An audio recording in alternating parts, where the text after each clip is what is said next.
Një gjatë tillë që ti pe lyp, unë me ta leju ty, a kishe pa qef me ndodh nanës tane?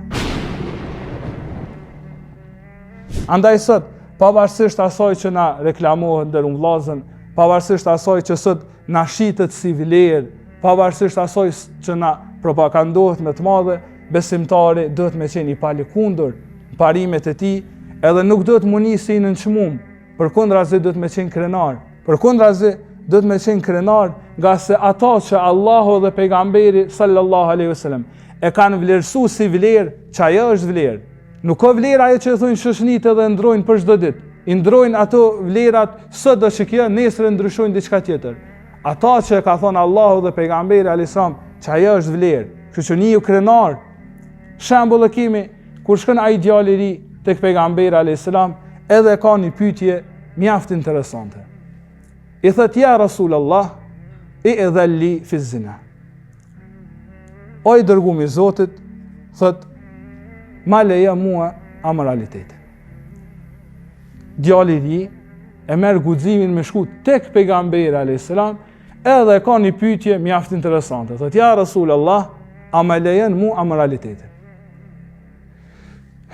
Xhamati trazohen, edhe sa që fillojnë edhe e i bërtasin. Sa që pejgamberi sa më dërhyn, edhe i thët, iqtarib minni, sa ju hy pe i dere pe ja bën këtë pyetje. Thët, afro mu pak. Afro pak dhe qëto, hajde ule qëto afër meje.